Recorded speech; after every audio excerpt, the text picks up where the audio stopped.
Hello students, आज हम पढ़ेंगे कैपेसिटर एंड कैपेसिटेंस। इससे लास्ट चैप्टर में हमने पढ़ा था पोटेंशियल एनर्जी के बारे में और इलेक्ट्रोस्टैटिक पोटेंशियल के बारे में। ओके, सो इलेक्ट्रोस्टैटिक पोटेंशियल या पोटेंशियल एनर्जी क्या चीज़ होती है ये ऑलरेडी हम जानते हैं। कोई भी इलेक्ट्रिक फील्ड के अंदर किसी भी लोकेशन तक अगर हमें किसी चार्ज को लेके आना है इनफाइनाइट से, तो उस पर कुछ हमें वर्क करना पड़ता है। अगर हम उस पर कुछ वर्क करते हैं उस लोकेशन तक लाने के लिए, तो हमें जितना वर्क करना पड़ता है उस लोकेशन तक लाने के लिए उस चार्ज के ऊपर, तो वो उस लोकेशन का, उस पॉइंट का कहलाता है पोटेंशियल। ओके, और जितना वर्क हम करते हैं उस चार्ज पे वो उसकी पोटेंशियल एनर्जी बन के स्टोर हो जाता है उस सिस्टम के अंदर। ओके, तो ये हमने इलेक्ट्रोस्टैटिक पोटेंशियल और पोटेंशियल एनर्जी के बारे में पढ़ा था लास्ट टॉपिक में। ओके, आज जो हम पढ़ने जा रहे हैं that is about a device, about a conducting device. Remember one thing, हम कंडक्टर के बारे में पढ़ने जा रहे हैं, एक ऐसी डिवाइस के बारे में पढ़ने जा रहे हैं जो कंडक्टर है। तो ध्यान रखिए, कैपेसिटर क्या चीज़ है। Capacitor is a conductor which stores charges and energy with them.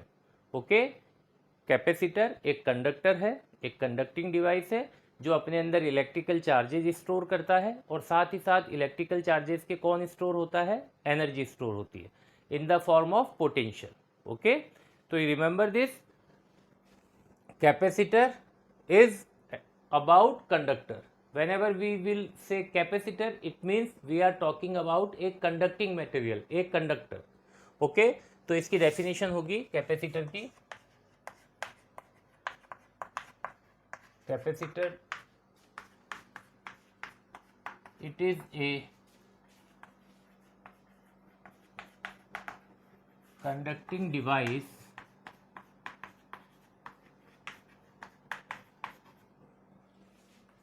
which stores electrical charges and energy with them, charges के साथ में एनर्जी भी स्टोर करता है, एंड सप्लाइज दिस एनर्जी, और ज़रूरत पड़ने पे ये एनर्जी हमें देता है, सप्लाई करता है एट वंस, एक बार में। ओके, ये चाहे कम एनर्जी स्टोर करे, चाहे ज़्यादा एनर्जी स्टोर करे, चाहे बहुत ज़्यादा एनर्जी स्टोर करे। ओके, ये हमें जब देगा तो एक बार में ही सारी एनर्जी दे देगा। इसको हम आगे समझेंगे कैसे। अभी हाल फिलहाल के लिए हमें केवल समझना है कि इलेक्ट्रिकल चार्जेज स्टोर करने से इसके पास एनर्जी कैसे आ जाती है। तो उसके लिए हम देखते हैं, ये हमारे पास एक, मान लेते हैं ये कंडक्टर है। ओके, इस कंडक्टर को हमने कुछ चार्जेस देते हैं तो इसके पास एनर्जी आ जाती है। देखिए कैसे, अभी ये कंडक्टर है, ये अभी अनचार्ज कंडक्टर है, यानी न्यूट्रल कंडीशन में, यानी इसके पास अभी कोई भी चार्जेस नहीं है। ओके, तो हम इसको एक चार्ज देते हैं, हम इस पर एक पहला चार्ज लेके आते हैं और उसको ले जाके ऐसे नीचे रख देते हैं, इसके अंदर सेट कर देते हैं। ओके, तो पहला चार्ज लेके आए तो उस पर हमें कुछ वर्क नहीं करना पड़ा, या यूँ मान लीजिए कुछ बहुत ही कम वर्क करना पड़ा होगा। ओके, तो पहला चार्ज लेके आए और उसको यहाँ पे ले जाके रख दिया। अब हम दूसरा चार्ज लेके आते हैं। जब दूसरा चार्ज लेके आते हैं तो पहला वाला चार्ज दूसरे वाले चार्ज को क्या करेगा, रिपेल करेगा। उस रिपल्शन वाले फोर्स के अगेंस्ट हम अपना वाला एक्सटर्नल फोर्स लगाएंगे और हमारे दूसरे चार्ज को फोर्स लगा के डिस्प्लेस करेंगे। तो ऐसे हम उसको अंदर ले जाके सेट कर देते हैं। ओके, तो अब इसके अंदर कितने चार्जेस हो गए, 2 चार्जेस हो गए। अब हम तीसरा चार्ज लेके जाते हैं, तीसरे चार्ज को हम अंदर लेके जाते हैं। अब तीसरे चार्ज पे कौन फोर्स लगा रहा है, अब ये दोनों चार्जेस मिलके तीसरे चार्ज पे रिपल्शन का फोर्स लगाते हैं। ओके, दोनों चार्जेस मिलके तीसरे वाले चार्ज को, जिसको हम अंदर ले जाना चाहते हैं, उसको रिपेल करते हैं बाहर की तरफ। तो बाहर की तरफ जो रिपल्शन का फोर्स लग रहा है इन दोनों चार्जेस के कारण हमारे तीसरे चार्ज के ऊपर, उस रिपल्शन के फोर्स के अगेंस्ट हम अपना फोर्स लगाते हैं और तीसरे वाले चार्ज को अंदर डिस्प्लेस करते हैं। तो हम क्या कर रहे हैं, फोर्स लगा रहे हैं और चार्ज को डिस्प्लेस कर रहे हैं। फोर्स इनटू डिस्प्लेसमेंट, यानी हम क्या कर रहे हैं, वर्क कर रहे हैं। तो तीसरे चार्ज पे भी हमने क्या किया, वर्क किया और उसको ऐसे ले गए अंदर। वर्क हम कब करते हैं, किसी भी सिस्टम पे हम वर्क कब करते हैं, जब हम किसी फोर्स के अगेंस्ट फोर्स लगा के किसी ऑब्जेक्ट को डिस्प्लेस करते हैं या किसी पार्टिकल को मूव करते हैं, तभी हमारा जो वर्क है वो क्या कहलाता है, work done on the system. तो यहाँ पे हम किस पे वर्क कर रहे हैं, इस सिस्टम पे, इस कंडक्टर के ऊपर।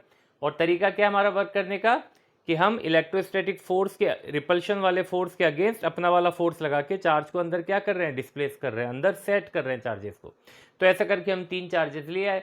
अब चौथे वाले चार्ज को लाएंगे तो ऑब्वियसली अब हम समझ चुके हैं कि अब अंदर से कितने चार्जेस बाहर की तरफ रिपल्शन का फोर्स लगाएंगे, 3 charges.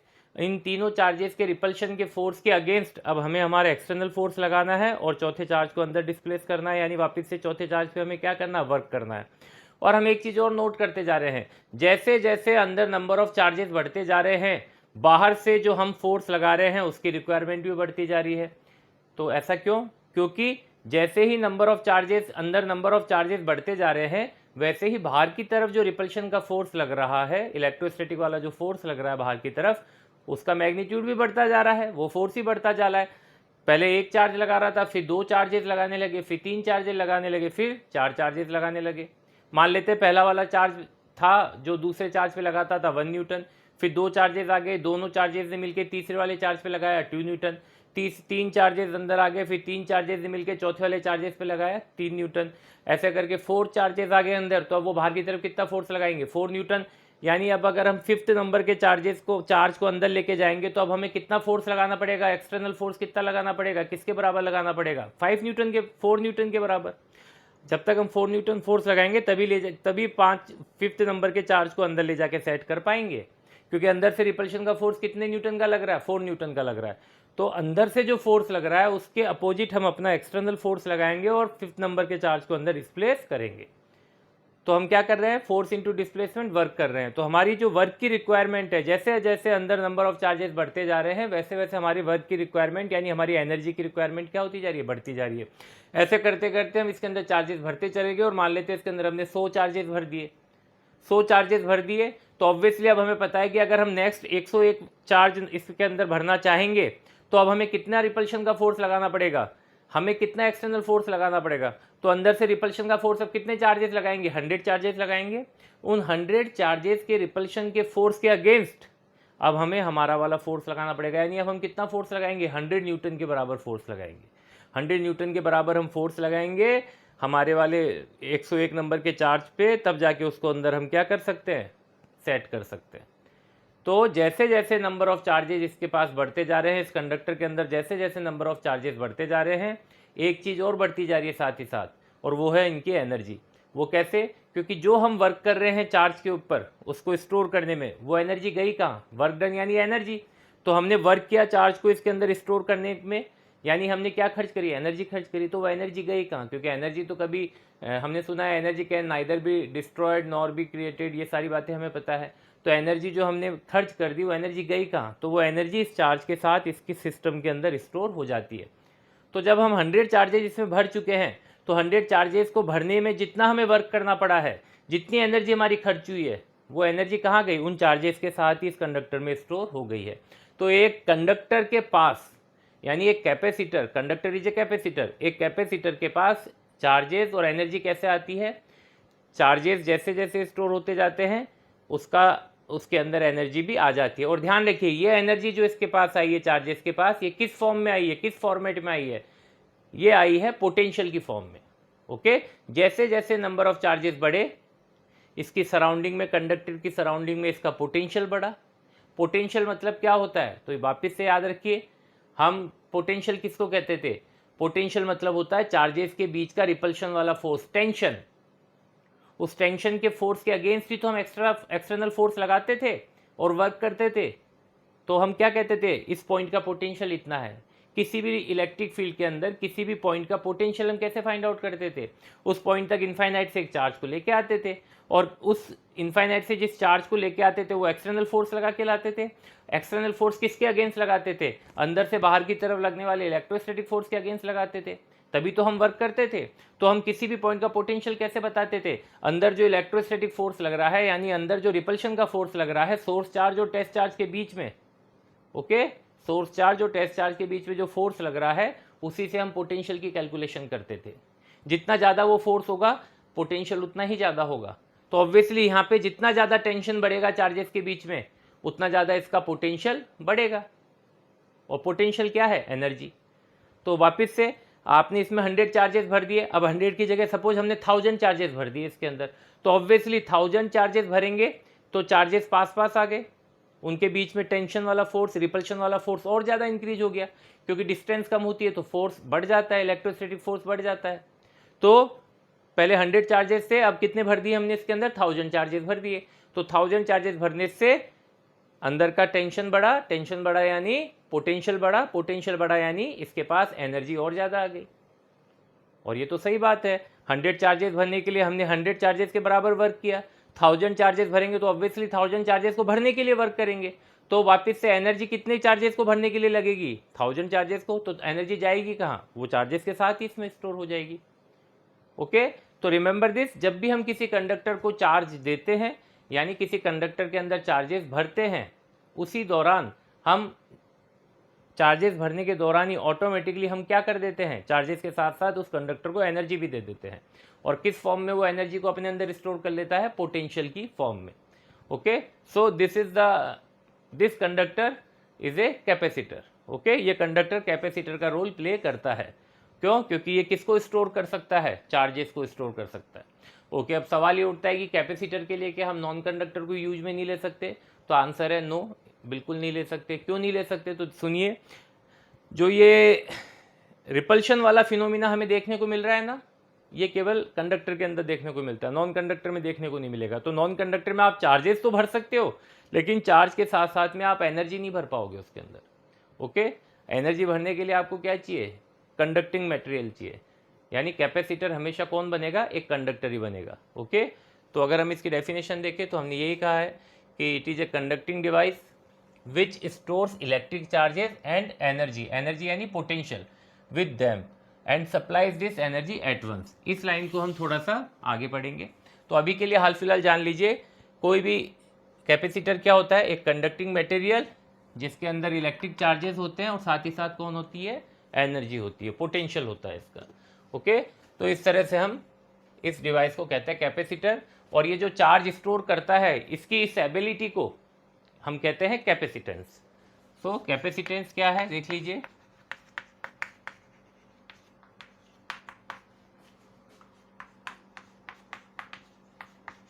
It is the major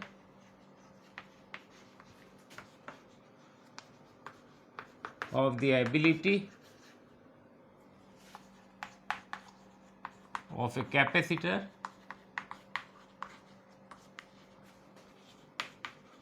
to store charges।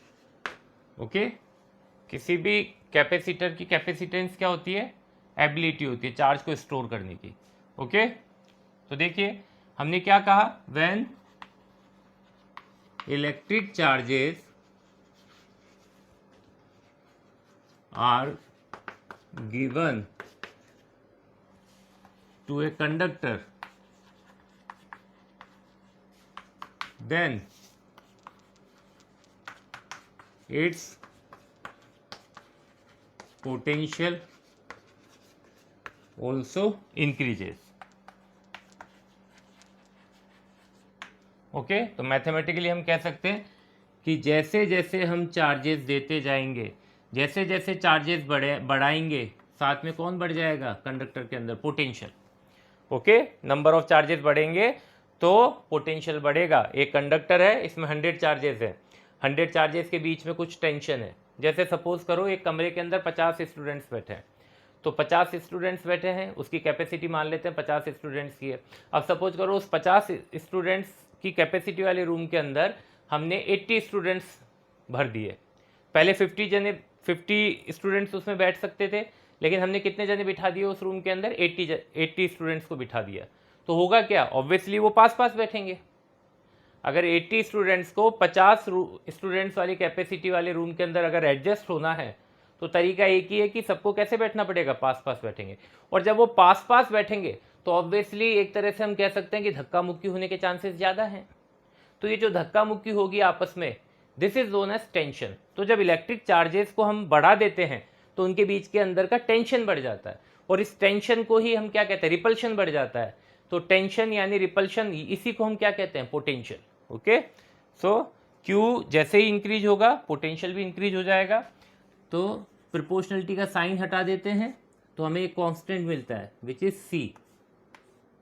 Q is equal to CV. Now this C is equal to Q upon V. Okay, so what is Q here? Electric charges. What is V? Electrostatic potential. What is C? This is the new term, capacitance. Capacitance of the conductor. Okay, so this is capacitance.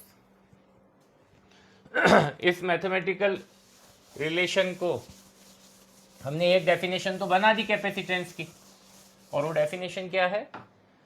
वो definition है कि किसी भी capacitor की जो ability होती है charge को स्टोर करने की, वो उसकी कैपेसिटेंस कहलाती है. इस मैथमेटिकल रिलेशन से, इस रिलेशन से, ये बहुत इंपॉर्टेंट रिलेशन है, इसको ध्यान रखना है. इस रिलेशन से हम इसकी एक और डेफिनेशन बना सकते हैं कैपेसिटेंस की. Capacitance is the ratio of electric charges given to a conductor to the rise in its potential. Okay, so according to this mathematical formula we can also define this capacitance. It is the ratio of the electric charges given to this conductor to the rise in its potential. जितना charge देंगे उतना potential rise करेगा. Okay, now इस capacitance का unit क्या है? तो unit हम यहां से देख सकते हैं. यूनिट क्या है इसका? कूलाम पर वोल्ट. कूलाम पर वोल्ट. कूलाम पर वोल्ट, इसको छोटा कर देते हैं और हम और एक ही नाम से बुलाते हैं, डेट इज फेरेड. कूलाम पर वोल्ट फेरेड, और इसका सिंबल होता है capital F. So this is the unit of capacitance.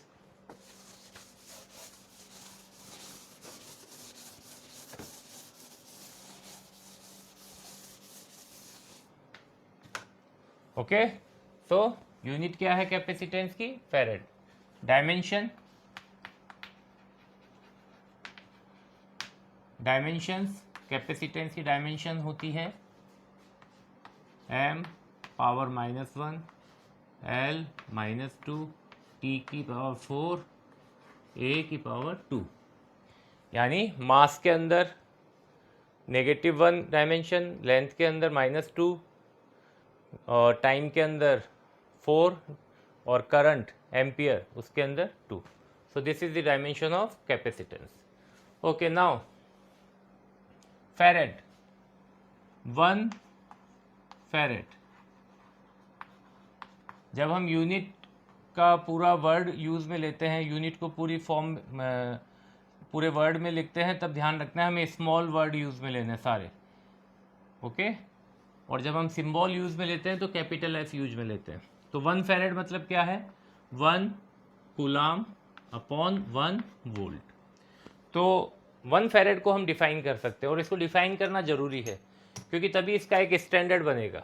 Okay, जब तक हमें 1 फेरेड का पता नहीं होगा तब तक हम डिसाइड नहीं कर सकते कि यूनिट हमारे लिए यूजफुल है या नहीं है. Okay, so 1 फेरेड, 1 फेरेड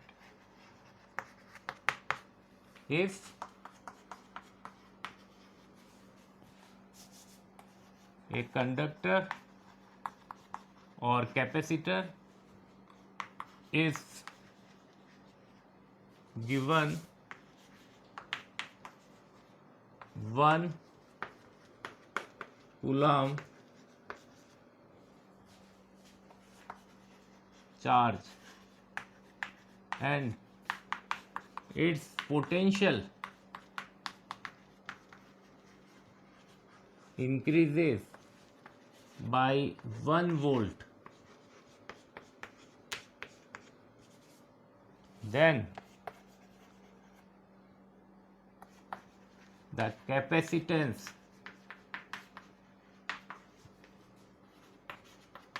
of that conductor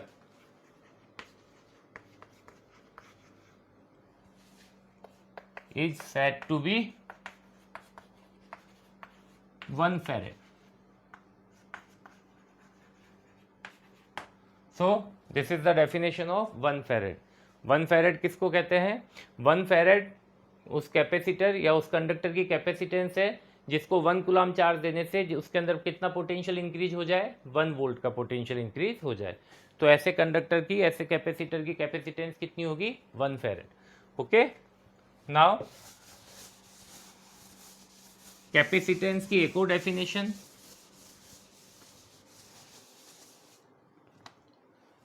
देखिए, हमें पता है C is equal to Q upon V. Okay, if V is equal to 1 volt, अगर V 1 वोल्ट हो तो C किसके इक्वल होगा? Q के इक्वल होगा. Then C is equal to Q. कब? When V is 1 volt. तो इसका मतलब क्या है? किसी भी कैपेसिटर की कैपेसिटेंस उसको दिए गए चार्जेस के इक्वल होती है. कब?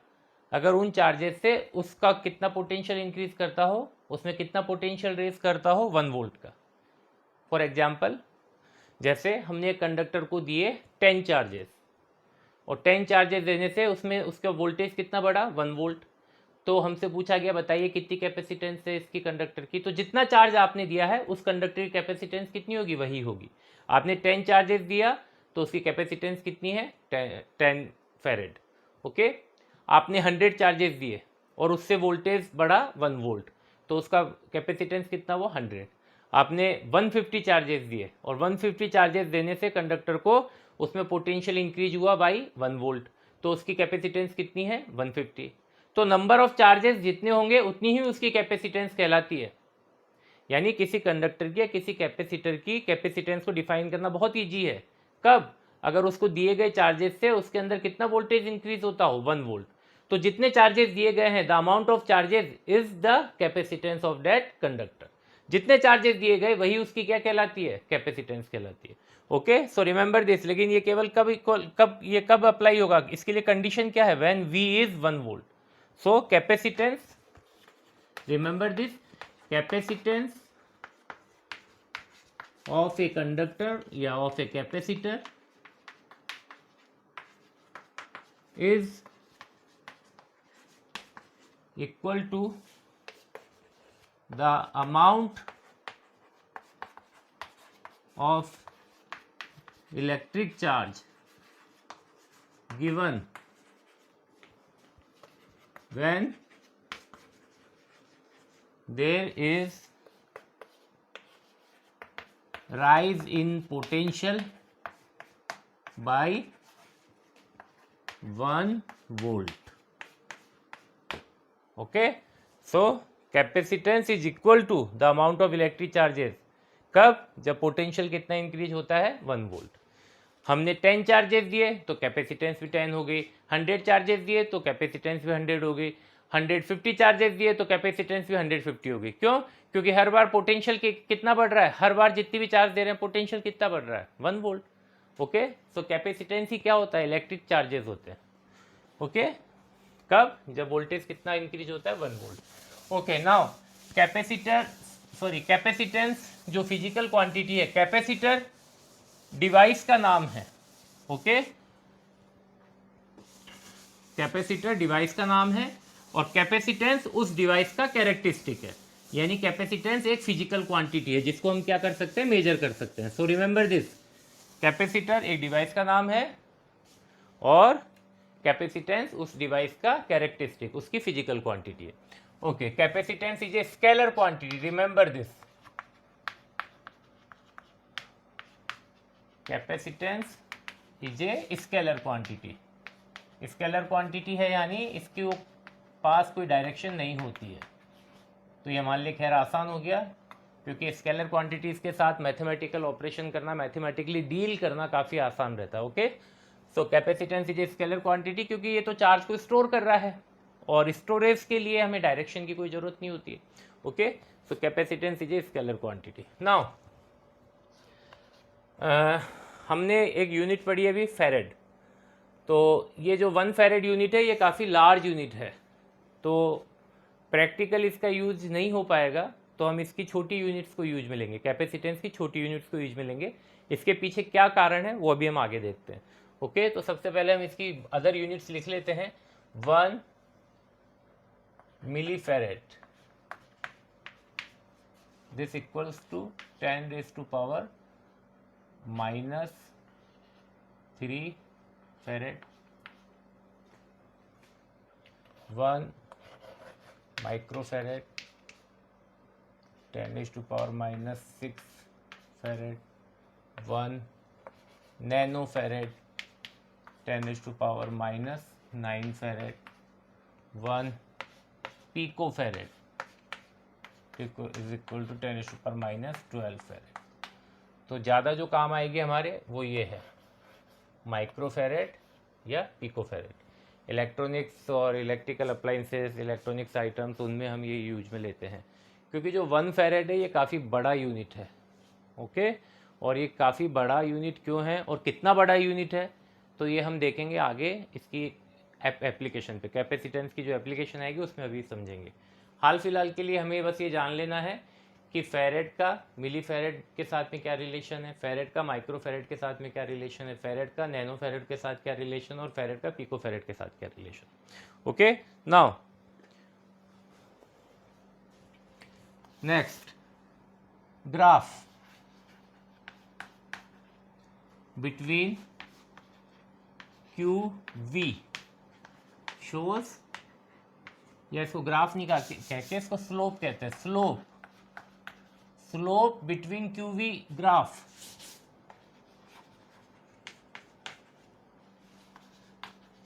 shows capacitance. ओके, हमारा फॉर्मूला क्या है, C is equal to Q upon V. Okay, ये वाली लाइन जो y एक्सिस है ये शो करती है इलेक्ट्रिक चार्ज को, मान लेते हैं. x एक्सिस वाली लाइन मान लेते हैं पोटेंशियल को शो कर रही है. तो Q और V के बीच में कैसा ग्राफ बनेगा, तो आंसर है इस रिलेशन से स्ट्रेट लाइन. ओके, तो ये स्ट्रेट लाइन क्या दिखाती है, इस रिलेशन को दिखाती है. ओके, तो इसका जो स्लोप है, इस QV ग्राफ में जो लाइन खींची, इसका जो स्लोप है, दैट स्लोप शोज कैपेसिटेंस. देखिए स्लोप क्या चीज होती है, स्लोप का मतलब होता है राइज ओवर रन. राइज यानी कितना ऊंचा उठे, रन यानी कितना चले, कितना ऊंचा उठे और कितना आगे चले, कितना ऊंचा उठे और कितना आगे चले. तो ये जो रेशियो है कि हम कितना ऊंचा उठ रहे हैं विथ रेस्पेक्ट टू कितना आगे चल रहे हैं, तो rise with respect to run, rise with respect to run, this ratio gives slope. और राइज ओवर रन, राइज किसको दिखाता है, वाई एक्सिस को, और रन किस पे रन करते हैं हम, एक्स एक्सिस पे. So this is del Y upon del X. Okay, अगर ये वाली एक्सिस वाई एक्सिस है और ये वाली एक्सिस एक्स एक्सिस है, तो rise, this is rise. Okay, and this is run. Rise इस डायरेक्शन में और रन इस डायरेक्शन में.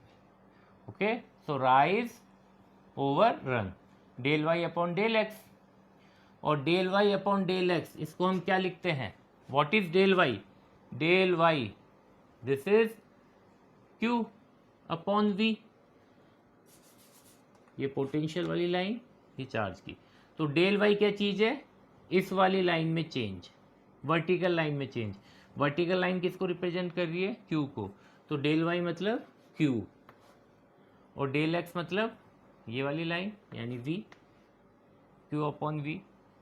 ओके, नाउ हम ये भी जानते हैं del Y upon del X. Del Y क्या चीज़ है, परपेंडिकुलर, वर्टिकल लाइन परपेंडिकुलर और हॉरिजेंटल लाइन बेस. अगर ये राइट एंगल ट्राइंगल है, ये वर्टिकल लाइन है और ये हॉरिजेंटल लाइन है, वर्टिकल और हॉरिजॉन्टल, इन दोनों के बीच में एंगल कितना होता है 90 डिग्री, तो ये हाइपोटेन्यूज हो गया। तो ये क्या बन गया right angle triangle, right angle में ये क्या हो गया परपेंडिकुलर और ये बेस, क्योंकि हम इस एंगल की बात कर रहे हैं, this is theta. Okay, so del Y ये क्या है परपेंडिकुलर और डेल एक्स ये क्या है बेस। परपेंडिकुलर अपॉन बेस क्या होता है टेन थीटा। ओके, सो टेन थीटा किसके इक्वल है Q अपॉन V के इक्वल है, और Q अपॉन V क्या है C है। सो रिमेंबर दिस कि जो स्लोप है, स्लोप यानी इसका इंक्लाइनेशन, एक्स एक्सिस के साथ में इसका कितना इंक्लाइनेशन, आप वाई एक्सिस के साथ रेस्पेक्टिव भी निकाल सकते हैं, लेकिन आंसर सेम होगा। ओके, सो वाई एक्स एक्सिस के साथ में ये कितना चेंज हो रहा है। ओके, यानी रन राइज ओवर रन कितना है, तो उसको चेक करने के लिए हम क्या यूज में लेते हैं स्लोप, यानी tan theta. Okay, so remember this tan theta gives the capacitance, theta किसके बीच में चार्ज Q एंड V वाली लाइन के बीच में, Q एंड V के बीच में। ओके, तो अगर इसके ऊपर हम न्यूमेरिकल करना चाहें तो हम कर सकते हैं। देखिए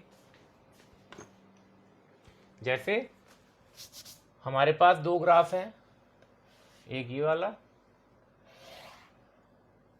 ये एक कंडक्टर है, ये Q लाइन, ये V लाइन, एक कंडक्टर ये है, एक ये है और एक ये। तीन अलग अलग कैपेसिटर हैं और तीनों कैपेसिटर्स की हमें कैपेसिटेंस बतानी है, किसकी कैपेसिटेंस ज़्यादा है। तो इस पहले वाले की मान लेते कैपेसिटेंस C1 है, दूसरे वाले की C2 है, तीसरे की C3 है। तो इनके बीच में रिलेशन फाइंड आउट करना है with help of this graph. इस ड्राइंग को देखकर ही हमें बता देना है कि किस कंडक्टर की या किस कैपेसिटर की कैपेसिटेंस ज़्यादा है। तो हमारा तरीका क्या है, tan theta is equal to C. तो सिंपल सी बात है, आप थीटा देखिए किसका ज़्यादा है, जिसका थीटा ज़्यादा होगा उसका टेन थीटा ज़्यादा होगा। रिमेंबर दिस, थीटा इंक्रीज होता है तो टेन थीटा इंक्रीज होता है। ओके, तो स्लोप आपको ध्यान रखना है, केवल एंगल देखना है। देखिए तीसरे कंडक्टर का ये एंगल है, दूसरे वाले कंडक्टर का ये है एंगल, तीसरे वाले का ये है, सॉरी पहले वाले का ये है, तीसरे वाले का सबसे कम, उससे ज़्यादा सेकंड वाले का, और फर्स्ट वाले का सबसे ज़्यादा। तो फर्स्ट वाले का थीटा सबसे ज़्यादा है, फर्स्ट वाले का थीटा सबसे ज़्यादा है, तो फर्स्ट वाले के टेन थीटा भी सबसे ज़्यादा है। जिसका टेन थीटा ज़्यादा होगा उसका कैपेसिटेंस ज़्यादा होगा। तो डायग्राम से देख के हम बता सकते हैं C1 is more than C2 is more than C3। तो पहले कंडक्टर की, पहले कैपेसिटर की कैपेसिटेंस सबसे ज़्यादा है। ओके, सो स्लोप से हम इस तरह के न्यूमेरिकल फाइंड आउट कर सकते हैं, बना सकते हैं। ओके, नाउ अब इसके आगे बात करते हैं एक चीज़ कि किसी भी कंडक्टर को या किसी भी कैपेसिटर को हम चार्ज देते हैं तो उसका पोटेंशियल इंक्रीज होता है। अब सवाल ये उठता है कि एक कंडक्टर या एक कैपेसिटर कितना चार्ज स्टोर कर सकता है, क्या इसकी कोई लिमिट है, या कोई भी कैपेसिटर या कोई भी कंडक्टर अनलिमिटेड चार्जेज स्टोर कर सकता है, क्या उसके इस चार्जेस को स्टोर करने की जो कैपेसिटी है वो इनफाइनाइट है। तो आंसर है नहीं, ऐसा नहीं होता है। हर कैपेसिटर का हर कंडक्टर का चार्जेस को स्टोर करने का जो एबिलिटी है, जो कैपेसिटी है, उसकी एक लिमिट होती है। ओके, फॉर एग्जांपल जैसे हमारे घर के अंदर वाटर का टैंक होता है या पानी की बाल्टी होती है, जैसे हमारे घर पे पानी की बाल्टी है 20 लीटर की। ओके, तो 20 लीटर की पानी की बाल्टी है, 20 लीटर वॉल्यूम का पानी उसमें आ सकता है। तो ये क्या है उसकी कैपेसिटी। हमारे पास 100 लीटर पानी अवेलेबल है, लेकिन उस बाल्टी के अंदर कितना आ सकता है 20 लीटर। अब 100 लीटर आपने पूरा उड़ेल दिया, लेकिन स्टोर कितना करेगा, जितनी उसकी लिमिट है 20 लीटर, तो 20 लीटर ही स्टोर करेगा। बाकी पानी का क्या होगा, वो सराउंडिंग में फैल जाएगा। तो यही चीज़ एक कंडक्टर या एक कैपेसिटर के साथ होती है। जब भी हम उसको चार्जेस देते हैं तो वो चार्जेस स्टोर करता रहेगा, कोई दिक्कत नहीं है। जितनी उसकी कैपेसिटी है, जितनी उसकी स्टोरेज की लिमिट है, उतना चार्ज वो स्टोर कर लेगा। उसके एक्स्ट्रा अगर आपने उसको चार्जेस दिए तो वो क्या करेगा, जैसे बाल्टी में पानी क्या करा, एक्स्ट्रा पानी का क्या हुआ, सराउंडिंग में फैल गया, वैसे ही कंडक्टर के अंदर में क्या होगा एक्स्ट्रा चार्जेस का, वो सराउंडिंग में फैल जाएगा। किसी भी कंडक्टर में जब चार्जेस उसकी लिमिट के बाहर हो जाते हैं तो वो एक्स्ट्रा चार्जेस उसकी सराउंडिंग में फैल जाते हैं, और सराउंडिंग में जो चार्जेस फैल जाते हैं, सराउंडिंग के मीडियम के अंदर चार्जेस फैल जाते हैं, और सराउंडिंग के मीडियम में जो ये चार्जेस फैल जाते हैं, इस वाले फिनोमिना को हम कहते हैं चार्जेस का लीक होना। Okay, the leaking of charges, charges leak हो गया। ओके, तो इसको मैं एक एग्जांपल से आपको समझाता हूँ। फॉर एग्जांपल, ये हमारे पास एक कंडक्टर है। ओके, इस कंडक्टर को हमने कुछ चार्जेस दिए, सॉलिड हो चाहे होलो हो, कैसा भी कंडक्टर हो, चार्जेस ऑब्वियसली कहाँ रहेंगे, आउटर सरफेस पे, बिकॉज ऑफ रिपल्शन। ओके, मान लेते हैं हमने इसको क्यू चार्जेस दिए। ओके, क्यू चार्जेस इसको दिए, क्यू चार्जेस दिए मतलब मान लेते हैं हमने इसको 10,000 चार्जेस दिए, इसको 10,000 चार्जेस हमने दिए। ओके, 10,000 चार्जेस दिए। जब हम इसको चार्जेस देते हैं तो उसके पैरेलल चार्जेस की जैसी प्रोसेस शुरू कर देते हैं तो उसके पैरेलल दो काम और अपने आप होने लगते हैं। पहला, इसका इलेक्ट्रिक फील्ड बनने लगता है इसकी सराउंडिंग के अंदर। दूसरा, इसका पोटेंशियल इंक्रीज होने लगता है। ओके, तो जैसे ही हमने इसको चार्जेस दिए, इसने अपनी सराउंडिंग में इलेक्ट्रिक फील्ड बनाना शुरू कर दिया। ओके, इसने अपनी सराउंडिंग में तीनों डायमेंशन में इलेक्ट्रिक फील्ड बनाना शुरू कर दिया। अच्छा, ये इलेक्ट्रिक फील्ड क्या काम करता है? तो आंसर है, इलेक्ट्रिक फील्ड क्या काम करता है? इलेक्ट्रिक फील्ड फोर्स लगाता है। इलेक्ट्रिक फील्ड क्या काम करता है? फोर्स लगाता है। कितना फोर्स लगाता है और किस पे लगाता है? तो अगर सराउंडिंग में कोई चार्ज पार्टिकल होगा तो उस पर फोर्स लगाएगा, कितना? Q इंटू ई। अब मान लेते हैं इस कंडक्टर के सराउंडिंग में है एयर, एयर के एटम्स है, ये रहा एक एटम, ये रहा एक एटम, ये रहा एक एटम। ऐसे इसके सराउंडिंग में क्या है? एयर के एटम है। एटम को हम जूम करके देख रहे हैं, बड़ा करके देख रहे हैं। तो जैसे ही हमने इसको चार्जेस देना शुरू किया इस कंडक्टर को, 1 2 3 4 5 100 1000 2000, ऐसे जैसे जैसे नंबर ऑफ चार्जेस बढ़ते गए, इसके सराउंडिंग में इलेक्ट्रिक फील्ड भी इंक्रीज होता गया, इलेक्ट्रिक फील्ड भी स्ट्रांग होता गया। जैसे जैसे इलेक्ट्रिक फील्ड स्ट्रांग होता जाएगा वैसे वैसे इलेक्ट्रोस्टैटिक फोर्स वो भी इंक्रीज होता जाएगा। इलेक्ट्रोस्टैटिक फोर्स किस पे लगेगा? सराउंडिंग के मीडियम पे। सराउंडिंग का मीडियम कौन है? एयर। और एयर क्या होता है? एक इंसुलेटर, यानी बैड कंडक्टर।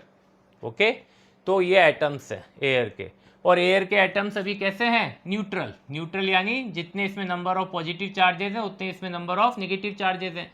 पॉजिटिव चार्जेस कहाँ पे रहते हैं एटम के? सेंट्रल कोर में। ओके, और नेगेटिव चार्जेस यानी इलेक्ट्रॉन्स कहाँ पे रहते हैं? आउटर ऑर्बिट में, ऐसे घूम रहे होते हैं नेगेटिव चार्जेस। ये इलेक्ट्रॉन घूम रहे हैं, ये पॉजिटिव, इसका प्रोटॉन्स के चार्ज पॉजिटिव, और ये इलेक्ट्रॉन्स घूम रहे हैं एटम में बाहर की तरफ, ये पॉजिटिव।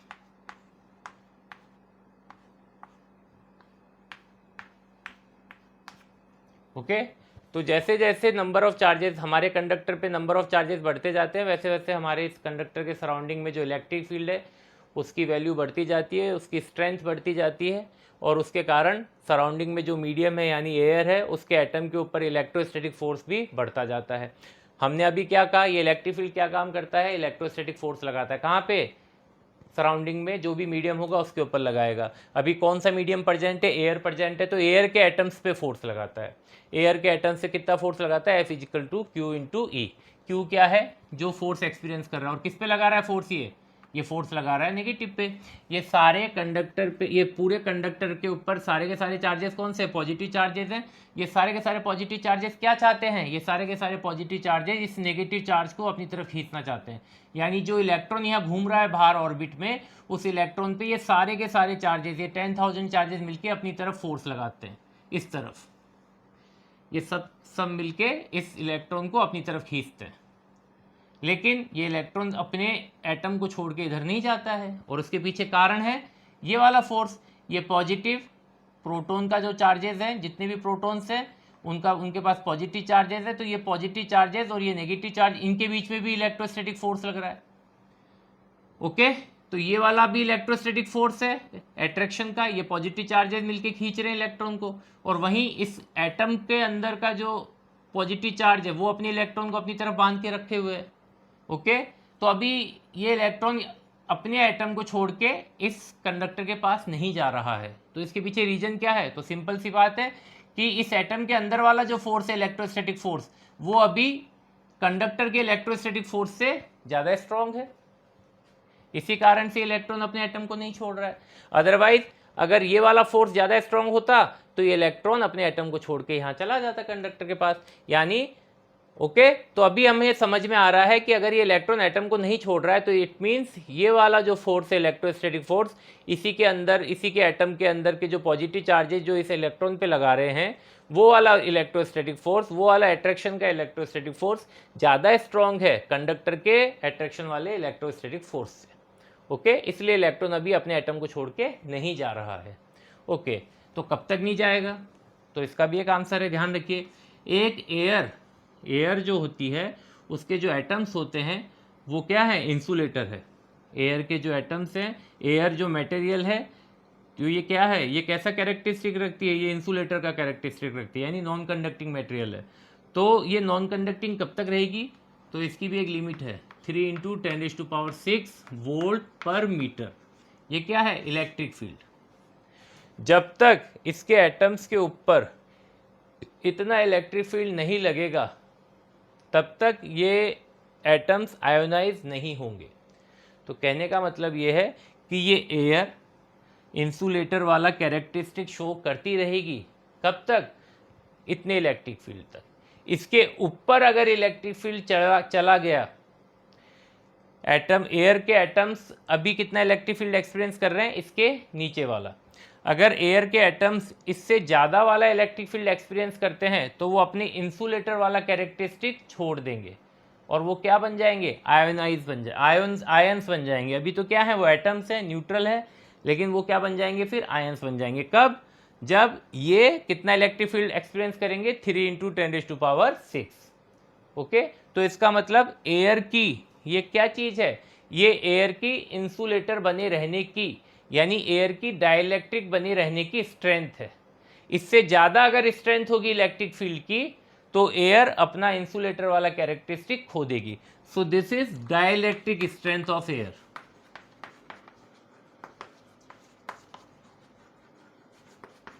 स्ट्रेंथ ऑफ एयर, जैसे कहते हैं ना रिश्वत देने वाले लोग की हर इंसान, हर किसी की एक कीमत होती है उसकी बिकने की, तो वैसे ही समझ लीजिए कि हर मटेरियल की, हर इंसुलेटर की, कंडक्टर बनने की भी एक कीमत है। एयर की क्या कीमत है, इतनी। अगर आप इस एयर को इतना इलेक्ट्रिक फील्ड दे देंगे तो वो किस में कन्वर्ट हो जाएगा, इंसुलेटर से किस में कन्वर्ट हो जाएगा, कंडक्टर में कन्वर्ट हो जाएगा। So remember this. तो इलेक्ट्रिक फील्ड अगर इतना स्ट्रांग हुआ है इसकी सराउंडिंग का, तो ये क्या करेगा, एयर को क्या बना देगा, एयर के एटम्स को क्या बना देगा, आयंस बना देगा। आयंस यानी चार्ज पार्टिकल बना देगा। अब देखिए क्या होता है, हमने इसको 10,000 चार्जेस दिए, 10,000 चार्जेस देने से हमने देखा कि इसके सराउंडिंग का इलेक्ट्रिक फील्ड स्ट्रांग हो गया है और अभी इतना स्ट्रांग हुआ है कि इस पर कंटिन्यूस फोर्स तो लगा रहा है लेकिन तोड़ के इलेक्ट्रॉन को बाहर नहीं ला पा रहा है, एयर के इलेक्ट्रॉन को तोड़ के बाहर नहीं ला पा रहा है। इसका मतलब जो इलेक्ट्रिक फील्ड अभी बन रहा है वो इससे कम है। ओके, अब देखिए हमने क्या करा, चार्जेस दे रहे थे, हमने चार्जेस कितने दे रखे हैं, 10,000। हमने इसमें एक चार्ज और बढ़ाया, हमने एक और चार्ज इसमें दिया 1, तो इसके ऊपर टोटल चार्ज कितने हो गए, 10,001। जैसे ही इसके ऊपर 10,001 चार्जेस हुए इस कंडक्टर पे, इसका इलेक्ट्रिक फील्ड जो है सराउंडिंग का वो किसके बराबर हो गया, 3 × 10⁶ वोल्ट पर मीटर। यानी वो कहाँ पहुंच गया, डाइलेक्ट्रिक स्ट्रेंथ पे पहुंच गया, किसकी, एयर की। यानी जो एयर की डाइलेक्ट्रिक स्ट्रेंथ है, एयर की इंसुलेटर बनने की जो स्ट्रेंथ है, उसको ये क्या करने वाला है, अब ओवरटेक करने वाला है। तो जैसे ही 10,001 चार्जेस होंगे, इसका इलेक्ट्रिक फील्ड इतना स्ट्रांग हो जाएगा सराउंडिंग का कि वो इस एयर के एटम को क्या कर देगा, आयोनाइज कर देगा। और तरीका क्या है, ये इलेक्ट्रॉन जो अभी तक इस पॉजिटिव चार्ज से बंधा हुआ है इलेक्ट्रोस्टैटिक फोर्स के कारण, अट्रैक्शन वाले फोर्स के कारण रुका हुआ था, ये वाला इलेक्ट्रोस्टैटिक फोर्स अब इसके कंपेरिजन में क्या हो गया, कम हो गया। क्योंकि जैसे ही इलेक्ट्रिक फील्ड बढ़ेगा इलेक्ट्रोस्टैटिक फोर्स ही बढ़ेगा, क्योंकि इलेक्ट्रोस्टैटिक फोर्स किसके इक्वल होता है, Q × E के इक्वल।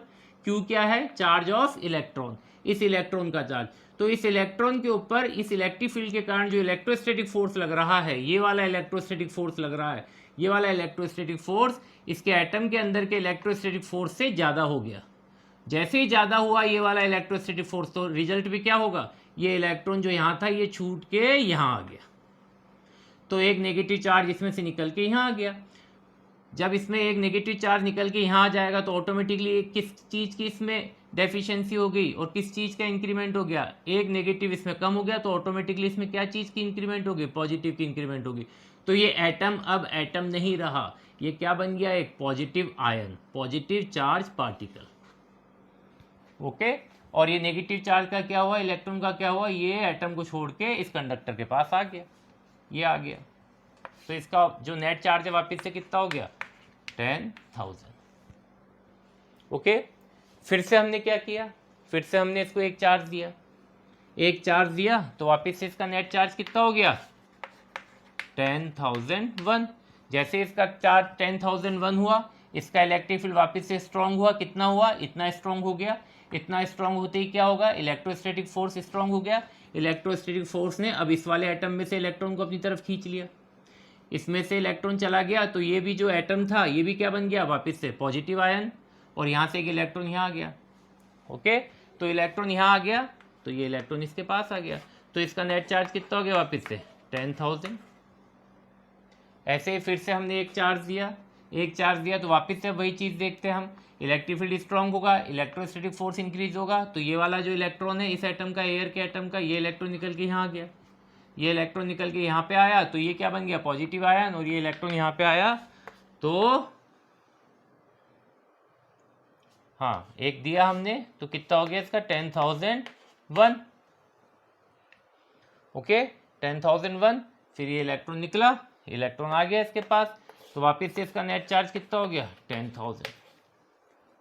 तो हम क्या देखते हैं कि जब तक चार्जेस 10,000 थे तब तक सराउंडिंग का जो मीडियम है वो आयोनाइज नहीं हो रहा था।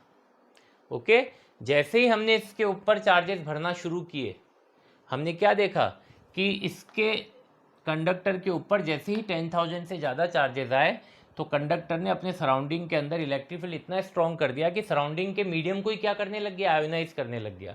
यानी सराउंडिंग के मीडियम के अंदर जो पार्टिकल्स हैं, जो एटम्स हैं, जो न्यूट्रल कंडीशन में, उनको क्या करने लग गया, चार्ज पार्टिकल बनाने लग गया। ओके, और इस तरह से खुद को हमेशा कितना रखा, 10,000। देख लीजिए, 10,000 को एक चार्ज दिया, कितने चार्जेस हो गए, 10,001। 10,001 चार्जेस जैसे ही हुआ, सराउंडिंग के मीडियम को क्या किया इसने, आयोनाइज किया, आयोनाइज करके सराउंडिंग के मीडियम के एटम को क्या बना दिया, चार्ज पार्टिकल बना दिया, इसको charge particle, positive charge particle बना दिया, और खुद वापस से कितना हो गया, 10,000, क्योंकि इसका नेगेटिव इसने खींच लिया अपनी तरफ। 10,001 था तो एक नेगेटिव खींचा, नेगेटिव खींचा तो वापस से नेट चार्ज कितना हो गया, 10,000।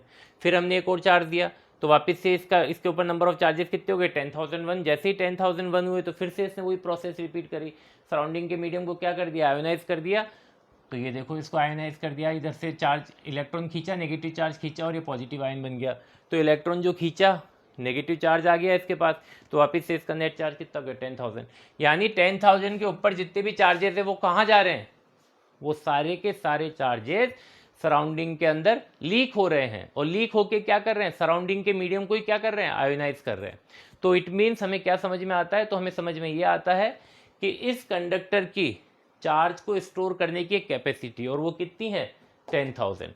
10,000 के ऊपर आप इसको कितना भी चार्ज दो, ये 10,000 के ऊपर चार्ज को नहीं रखेगा, स्टोर नहीं करेगा। तो वो जो 10,000 के ऊपर जो हम एक्स्ट्रा चार्ज दे रहे हैं वो कहाँ जाएंगे, तो उसका आंसर है वो 10,000 के ऊपर जो आप चार्ज दोगे वो अपने सराउंडिंग के मीडियम को क्या करने लग जाएगा, आयोनाइज करने लग जाएगा। और अभी सराउंडिंग का मीडियम कौन है, एयर।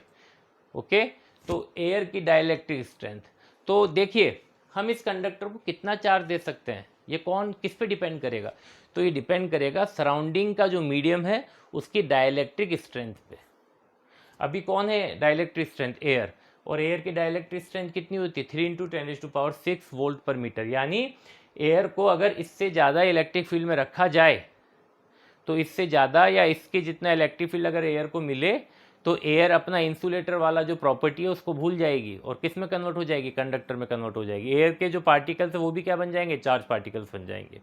ओके, तो वही चीज़ हो रही है यहाँ पे, जैसे ही 10,000 के ऊपर चार्जेस देते हैं, 10,000 के ऊपर के जो एक्स्ट्रा चार्जेस हैं, 10,000 चार्जेस तो इसने स्टोर कर लिए अपने अंदर, उससे ऊपर जो एक्स्ट्रा चार्ज दिए उसको इसने कहाँ दे दिया, सराउंडिंग के अंदर भेज दिया। किस काम के लिए, आयोनाइज करने के लिए। तो इसने कह दिया कंडक्टर ने कि भाई मैं 10,000 से ऊपर चार्ज नहीं ले सकता, क्योंकि 10,000 मेरी लिमिट है, मेरी कैपेसिटी है। इससे ज़्यादा आप मुझे एक्स्ट्रा चार्ज दोगे तो मैं क्या करूँगा, अपनी सराउंडिंग के अंदर जो भी मीडियम है उसको क्या करूँगा, उसको आयोनाइज करना शुरू कर दूँगा। ओके, सो रिमेंबर दिस, ये तरीके से आयोनाइजेशन होता है। और इस तरह से जो एक्स्ट्रा चार्ज है, जैसे एक्स्ट्रा चार्ज मिला इसने आयोनाइज किया, आयोनाइज करके एक नेगेटिव अपनी तरफ खींच लिया और वापस से अपना चार्ज कितना मेंटेन कर लिया, 10,000। तो ये अपना तो जो इसकी लिमिट है उसको मेंटेन करेगा, उससे ऊपर नहीं जा सकता। ओके, उससे ऊपर नहीं जाएगा, उससे ऊपर आप कितना भी कोशिश करेंगे नहीं जाएगा। आप यहाँ पे 1 की जगह इसको 10 चार्जेस भी देते तो 10 चार्जेस ये कहाँ पे खर्च कर देता, साइड में सराउंडिंग में एटम्स पे खर्च कर देता उनको आयोनाइज करने के लिए, और अपने आप को कितना बना के रखता, 10,000, क्योंकि 10,000 क्या है, इस कंडक्टर की लिमिट है।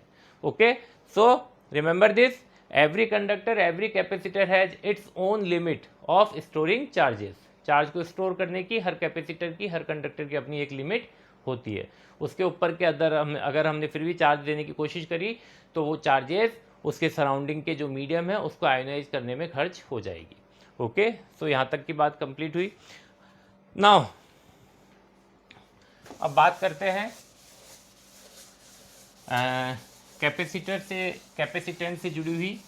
हमने अभी बात कही थी कि 1 फैरेड जो यूनिट है वो काफ़ी बड़ी यूनिट है। देखिए उसका एग्जाम्पल, उससे पहले एक छोटी सी डेरिवेशन है। कैपेसिटेंस, ओके, बच्चों एक चीज़ का ध्यान रखना है हमें, जो अभी मैंने आपको एक्सप्लेन किया इसको आपने लिख लेना है। तो मैं इसको बोल देता हूँ आपको क्या लिखना है। व्हेनेवर, इसकी हेडिंग डाल देना है आपको, लिमिट, इसके हेडिंग की जगह आप एक क्वेश्चन बना के लिख लीजिए, is there any limit of charging a conductor, या is there any limit in giving charges to a conductor. तो इसका आंसर लिखना है आपको, yes there is limit of charging a conductor whenever charges are given to a conductor, its electric field in its surrounding increases if the electric field in its surrounding increases beyond the dielectric strength of the surrounding medium. It means this is the limit of the charging of the conductor. This is the limit. Okay, beyond this electric field, the conductor will not hold or will not store more charges, any more charges. Okay, तो जैसे ही dielectric strength को approach करेगा यही उसकी limit है। एक conductor अपनी surrounding के मीडियम के डायलेक्ट्रिक स्ट्रेंथ जितनी है उतना ही वो इस चार्ज स्टोर कर सकता है, उतने ही चार्जेस स्टोर कर सकता है।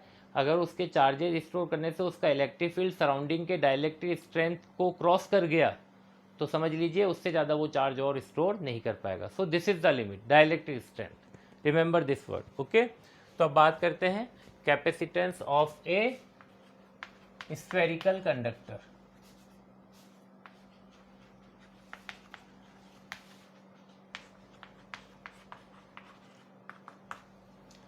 ये एक स्फेरिकल कंडक्टर है,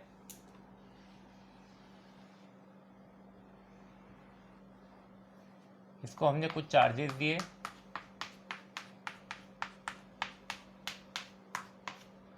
मान लेते हैं इसको हमने Q चार्जेस दिए, और Q चार्जेस देने से इसका पोटेंशियल इंक्रीज हुआ V, और मान लेते हैं इसका जो रेडियस है वो है R। ओके, तो देखिए हमारा बेसिक जो रिलेशन है कैपेसिटेंस का वो क्या है, since C is equal to Q upon V। Okay, और हियर V क्या चीज़ है, पोटेंशियल। एक spherical conductor, charge spherical conductor की सरफेस का पोटेंशियल कितना होता है, तो आंसर है 1/4 pi epsilon naught Q upon R। ये पोटेंशियल होता है इसका, अंदर भी यही पोटेंशियल होता है। एक स्फेरिकल कंडक्टर के अंदर इलेक्ट्रिक फील्ड जीरो होता है बट पोटेंशियल जीरो नहीं होता। और पोटेंशियल कितना होता है, पोटेंशियल अंदर हर पॉइंट पे कैसा होता है, कांस्टेंट होता है। और वो कांस्टेंट किसके इक्वल होता है, वो पोटेंशियल किसके इक्वल होता है, सरफेस के इक्वल होता है। तो ये चार्ज कंडक्टर के सरफेस का पोटेंशियल कितना है, 1/4πε0 Q अपॉन R। तो इस वैल्यू को यहाँ पे रख देते हैं, C is equal to Q upon 1/4πε0 Q upon R। So Q से Q कैंसिल हो गया, 4πε0 R ऊपर आ गया, so C is equal to 4πε0 R। बड़ी सिंपल डेरिवेशन है। So capacitance of a charge spherical conductor, remember this, capacitance of a spherical charge conductor, यहाँ पे लिखना है जरूर चार्ज कंडक्टर। तो इतनी कैपेसिटेंस होती है। देखिए कैपेसिटेंस किस पे डिपेंड करता है, ये एक बात और इससे समझ में आ जाएगी। 4 कांस्टेंट है, पाई यानी 3.14 ये भी एक नंबर है, कांस्टेंट है। एप्सिलॉन नॉट 8.85 समथिंग होता है, ये भी एक कांस्टेंट है। ओके, तो ये क्या है, केवल कैपेसिटेंस केवल किस पे डिपेंड कर रही है, रेडियस पे। और रेडियस क्या डिसाइड करता है, जो स्पेरिकल शेल है उसका साइज। रेडियस बड़ा होगा तो स्पेयर का साइज बड़ा होगा, रेडियस छोटा होगा तो स्पेयर का साइज छोटा होगा। यानी कैपेसिटेंस किस पे डिपेंड करती है, कंडक्टर की ज्योमेट्री पे, कंडक्टर की साइज पे। Okay, so remember this. और एक और चीज देखिए, फॉर मीडियम, ये तो वैक्यूम के लिए था, फॉर मीडियम, मीडियम मतलब अगर इस कंडक्टर को ले जाके हमने किसी मीडियम में रख दिया तो इसकी कैपेसिटेंस में क्या चेंज आ जाएगा, तो C for medium is equal to 4πε0 into epsilon R into capital R। ये मीडियम के लिए हो गया। ओके, ये किसके लिए था, वैक्यूम के लिए। जनरली हम क्या पढ़ते हैं, जितनी भी डेरिवेशंस करते हैं वो किस में करते हैं, वैक्यूम में करते हैं। फिर फाइनली जब उस डेरिवेशन को हमें मीडियम में कन्वर्ट होता है तो एप्सिलॉन नॉट से किसको मल्टीप्लाई कर देते हैं, एप्सिलॉन R से। क्यों, क्योंकि हमने पढ़ा है इलेक्ट्रोस्टैटिक में एप्सिलॉन R किसके इक्वल होता है, epsilon upon epsilon naught. This is permittivity of medium, this is permittivity of vacuum and this is relative permittivity, यानी मीडियम की permittivity with respect to vacuum. तो एप्सिलॉन इज इक्वल टू क्या होता है, epsilon naught into epsilon R। Okay, तो जब हम medium की वैल्यू यहाँ लिखते हैं तो 4πε0 लिखते हैं, तो एप्सिलॉन की जगह पे हम डायरेक्ट क्या लिख देते हैं, epsilon naught into epsilon R। और हमारे पास वैल्यू जो होती है वो परमिटिविटी की नहीं होती है, वो किसकी होती है, रिलेटिव परमिटिविटी की होती है। यानी हमारे पास एप्सिलॉन की वैल्यू नहीं है, हमारे पास किसकी वैल्यू है, एप्सिलॉन की वैल्यू है, लेकिन किसके रेस्पेक्ट में, वैक्यूम के रेस्पेक्ट में। परमिटिविटी ऑफ मीडियम की इंडिविजुअल वैल्यू नहीं है हमारे पास, परमिटिविटी ऑफ मीडियम की वैल्यू है विथ रेस्पेक्ट टू वैक्यूम, जैसे वाटर की with respect to vacuum, glass की with respect to vacuum. Okay, तो हमारे पास रिलेटिव परमिटिविटी की वैल्यू है। अगर यहाँ वाटर की बात करें, इसको वाटर में डाल दिया तो वाटर के लिए एप्सिलॉन R कितना होता है, 80। अगर इसको वैक्यूम में डाल दिया तो एप्सिलॉन R वैक्यूम का कितना होता है, 1 होता है। तो 4πε0 इंटू R 1 से मल्टीप्लाई होके 4πε0 इंटू R हो जाएगा। तो वापस से फॉर्मूला किस में कन्वर्ट हो गया, वैक्यूम में कन्वर्ट हो गया। तो एप्सिलॉन R कितना होता है, वैक्यूम के लिए 1 होता है। तो this formula belongs to medium and this is for vacuum. Okay, तो ध्यान रखिए जो कैपेसिटेंस है वो किस किस पे डिपेंड करता है, किसी भी कंडक्टर के लिए। याद रखिए स्पेरिकल कंडक्टर की बात नहीं कर रहे हैं, हर कंडक्टर के केस में capacitance depends upon size, shape of conductor and its surrounding medium,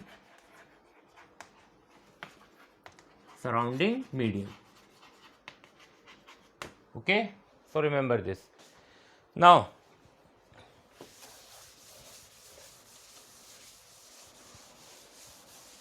ये फॉर्मूला हमारे पास है, इस फॉर्मूले से देखिए अब हम क्या करने जा रहे हैं, फाइंड कैपेसिटेंस ऑफ अर्थ। हम अपनी अर्थ का कैपेसिटेंस फाइंड आउट करेंगे। सो हमारे पास फॉर्मूला क्या है, अर्थ एक स्पेरिकल स्पेयर की शेप में होता है, स्पेयर की शेप होती है, तो उसके लिए फॉर्मूला यूज में लेंगे 4πε0 इंटू R। अर्थ का R यानी अर्थ की रेडियस कितनी होती है, सो रिमेंबर दिस, अर्थ की रेडियस होती है 6400 किलोमीटर। ओके, सो 4πε0 हमारे पास एक वैल्यू है 1/4πε0 की, और ये कितनी होती है 9 × 10⁹। ओके, तो अगर ये 4 पाई एप्सिलॉन नॉट को इधर ले जाते हैं तो 9 इंटू 10⁻9 को इधर ले आएंगे, यानी 4 पाई एप्सिलॉन नॉट किसके इक्वल हुआ, 1/9 इंटू 10⁻9 के इक्वल हुआ, into radius of earth 6400 kilometre, इसको किस में कन्वर्ट कर लेंगे, मीटर में, तो 3 जीरो लगा दिए यहाँ पे। अब देखिए जब हम इसको सॉल्व करते हैं तो ये आता है 64/9 इंटू 10⁻1 2 3 4 5 और 10⁻9, तो ये हो गया आपका 64 इंटू 10⁻⁻4, 64/9, और 64/9 होता है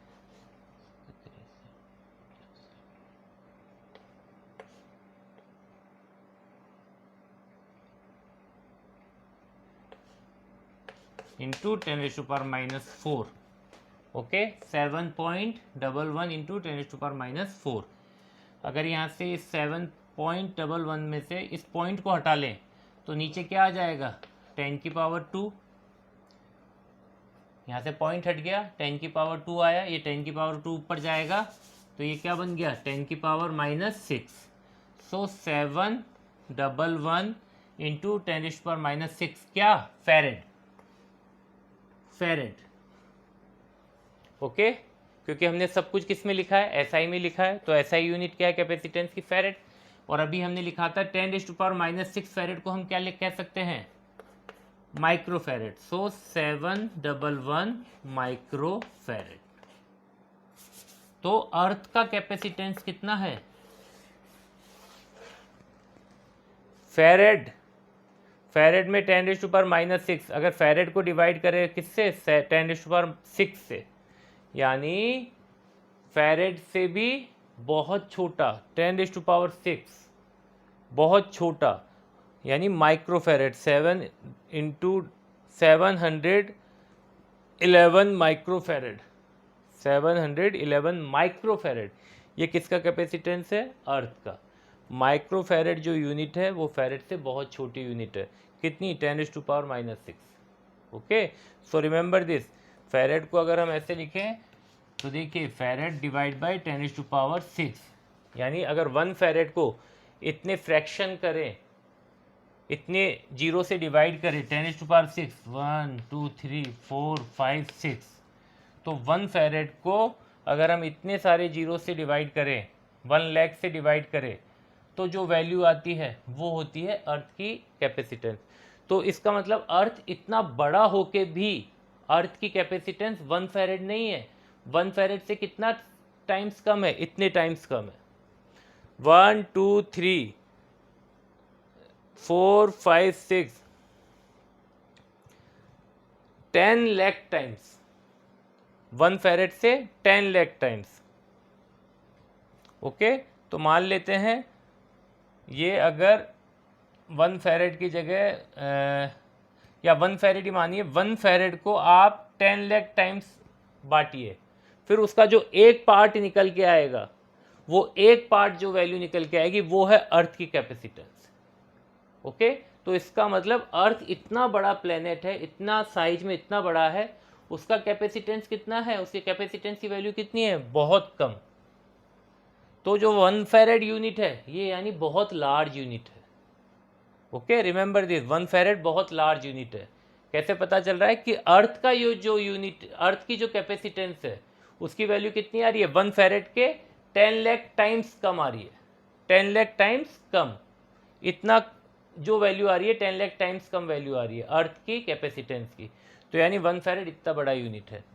तो अगर हमसे सवाल पूछा जाए कि बताइए 1 फेरेड जो यूनिट है इसके लिए कंडक्टर का क्या साइज होना चाहिए, एक स्फेरिकल कंडक्टर का क्या साइज होना चाहिए, अगर ये सवाल पूछा जाए तो हम क्या आंसर देंगे, यानी हमें कैसे पता चलेगा कि 1 फेरेड जो यूनिट है, 1 फेरेड जो कैपेसिटेंस है वो किस साइज के कंडक्टर की हो सकती है। तो बताइए, what should be the size of a capacitor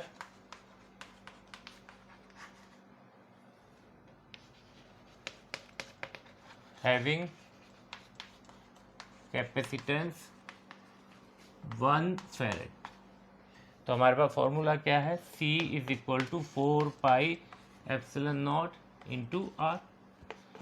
4 pi epsilon naught को क्या लिखते हैं, 1/9 इंटू 10⁻⁹। ओके, कैपेसिटेंस हमने क्या कहा है, कितनी चाहिए हमें, 1 फैरेड। 1 फैरेड कैपेसिटेंस की, ये रहा 1 फैरेड। ओके, तो C की वैल्यू 1 फैरेड कब होगी, जब R कितना होगा, 9 into 10⁻⁹। Okay, 4 pi epsilon not की वैल्यू तो 1/9 इंटू 10⁻⁹ होगी। तो C को 1 होने के लिए R भी कितना होना चाहिए, रेडियस कितनी होनी चाहिए, 9 इंटू 10⁻⁹। तब जाके ये कैंसिल आउट हो जाएंगे और कैपेसिटेंस कितना मिलेगा, 1 फैरेड। तो इसका मतलब याद रखिए, जो भी स्फेरिकल कंडक्टर हम लेंगे जिसकी कैपेसिटेंस कितनी हो, 1 फैरेड, उस 1 फैरेड कैपेसिटेंस वाले स्फेरिकल कंडक्टर की रेडियस कितनी होगी, 9 इंटू 10⁻⁹ मीटर। और अर्थ की कितनी थी, 64 इंटू 10⁵ मीटर। अर्थ की रेडियस ये है, अर्थ की रेडियस कितनी है, 10⁵। और 1 फैरेड के लिए, 1 फैरेड कैपेसिटेंस के लिए स्फेरिकल कंडक्टर की रेडियस कितनी होनी चाहिए, 9 इंटू 10⁻⁹ मीटर। ओके, यानी 1 फैरेड जो यूनिट है वो इतना बड़ा यूनिट है। ओके, 1 फैरेड यूनिट के लिए कैपेसिटर का साइज कितना होना चाहिए, इतना साइज होना चाहिए, 9 इंटू 10⁻⁹ मीटर। इस रेडियस का अगर हम एक स्पेयर लेंगे यानी अर्थ से कितने गुना ज़्यादा हो गया। ओके, तो हमारी अर्थ की कैपेसिटेंस 1 फैरेड नहीं है, यानी आप समझ लीजिए कि 1 फैरेड जो यूनिट है ये कितना लार्ज यूनिट है, कितना बड़ा यूनिट है। ओके, इसलिए हम 1 फैरेड यूनिट को यूज में नहीं लेते हैं। ओके, सो माइक्रोफेरेड, पिकोफेरेड ये यूज में लेंगे। ओके, इससे जुड़े हुए और भी न्यूमेरिकल्स हैं, वो हम नेक्स्ट वीडियो में देखेंगे। अभी एक छोटी सी और चीज़, हमने जो कैपेसिटर की डेफिनेशन लिखी थी उसमें हमने एक लास्ट में लाइन जोड़ी थी, supplies at once, energy supplies at once. तो ध्यान रखिए, कैपेसिटर क्या चीज़ है, कैपेसिटर वो चीज़ है, वो डिवाइस है जो चार्ज और एनर्जी दोनों को स्टोर करती है और हमें जब ज़रूरत होती है तो एक बार में ही हमें लौटाती है। एक बार में हमें लौटाती है, इससे मतलब क्या है, तो ये वो डिवाइस है, कैपेसिटर वो डिवाइस है जो एक शॉर्ट ड्यूरेशन में, एक छोटे से इंस्टेंट में, एक छोटे से पल में, एक छोटे से क्षण में हमें बहुत लार्ज क्वांटिटी में करंट देती है। करंट अभी हमने पढ़ा नहीं है, लेकिन आप यहाँ पे करंट को कैसे रिलेट करो, एनर्जी से। हमें एक छोटी से टाइम में बहुत लार्ज अमाउंट में क्या देती है, करंट देती है, एनर्जी देती है। Current is also energy, electricity energy होती है। तो कैपेसिटर, इसलिए हम कैपेसिटर बनाते हैं, इसलिए कैपेसिटर पढ़ते हैं, क्योंकि हमें कई कंडीशंस ऐसी होती है जहाँ पे हमें छोटे से टाइम में बहुत ज़्यादा करंट चाहिए। फॉर एग्जांपल, इस कमरे में जैसे फ़ैन है, इस फ़ैन को स्टार्ट करना है तो मैं यहाँ से स्विच ऑन करूँगा। फ़ैन के अंदर एक डिवाइस लगी होती है, कंडेंसर, वो कैपेसिटर ही होता है। उस कैपेसिटर को हम क्या कहते हैं, कंडेंसर। तो वो काम क्या करता है, वो इस फ़ैन को स्टार्ट करने का काम करता है। फ़ैन स्टार्ट कब होता है, जब उसको एक झटका लगता है। झटका कब लगेगा, एक जोरदार झटका तब लगेगा जब उसको जोरदार करंट मिलेगा, जोरदार एनर्जी मिलेगी। वो एनर्जी कौन देगा, कैपेसिटर देगा। ओके, तो कैपेसिटर कैसी डिवाइस है, जो चार्ज को स्टोर करती है, एनर्जी को स्टोर करती है, और जब ज़रूरत होती है तो एक साथ इकट्ठा करके हमें दे देती है। ओके, बहुत कम टाइम में, बहुत इंस्टेंटली देती है। इसका जो करंट का जो पैटर्न है देने का, वो बहुत कैसा है, इंस्टेंट कर पैटर्न है, फटाफट से करंट दे देती है। इसलिए इसके प्रैक्टिकल यूजेस मैं बता देता हूँ आपको। जैसे फ़ैन स्टार्ट करना है, मोटर स्टार्ट करनी है, तो मोटर, देखिए पंखा चलाना आसान है, मोटर चलाना आसान है, लेकिन इसको स्टार्ट करना, शुरुआत करना, वो मुश्किल होता है।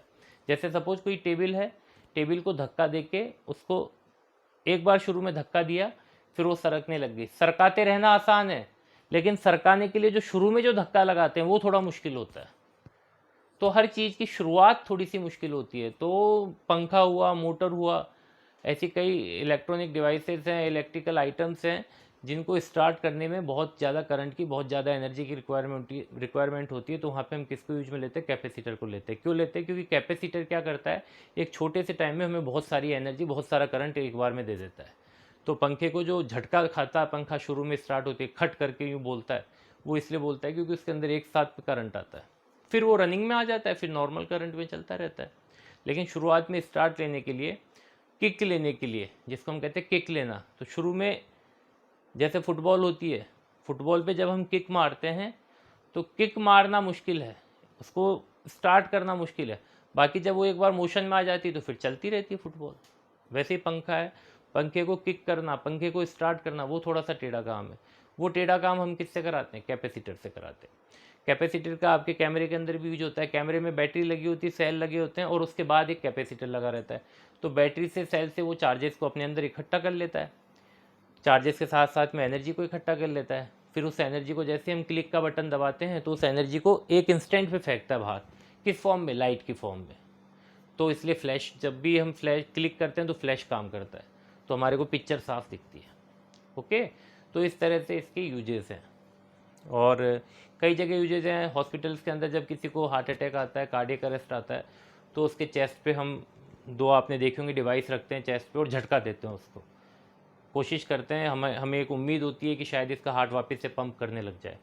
तो वो जो हार्ट पे जो बहुत ज़ोर से झटका देते हैं, जो प्रेशर देते हैं, वो भी कैपेसिटर्स होते हैं। उनके अंदर बहुत लार्ज अमाउंट में चार्ज भरा होता है, एनर्जी भरी होती है, करंट भरा होता है। एक इंस्टेंट पे वो बहुत ज़्यादा एनर्जी और बहुत ज़्यादा करंट सप्लाई करते हैं। किस फॉर्म में? फोर्स की फॉर्म में, प्रेशर की फॉर्म में। तो चेस्ट पे क्या लगता है? प्रेशर। वो प्रेशर और वो फोर्स इतना तेज होता है कि कई बार पसलियाँ तोड़ देता है। लेकिन पसलियाँ तोड़ दे, उससे कोई हमें टेंशन नहीं है। एक बार हार्ट को वो प्रेस कर दे और हार्ट को वो क्या कर दे? स्टार्ट कर दे। तो बाकी चीज़ें अगर टूट भी गई तो बाद में जोड़ ली जाएंगी, लेकिन अगर हार्ट एक बार स्टार्ट हो जाए तो वो हमारे लिए सबसे बड़ी बात है। तो इसलिए वहाँ पे भी इसका यूज होता है, मेडिकल फील्ड के अंदर भी इसका यूज है कैपेसिटर का। सो इसके काफ़ी सारे यूजेस हैं। ये मैंने वो यूज बताए जो हमने देखे हैं, कहीं टीवी में देखे हैं या कहीं प्रैक्टिकल लाइफ में हमने देखे हैं। ओके, तो अब इसके बाद हम इसके अंदर पढ़ेंगे इसी से जुड़े हुए कुछ और न्यूमेरिकल्स और फिर दूसरी इसकी एप्लीकेशंस। Thank you.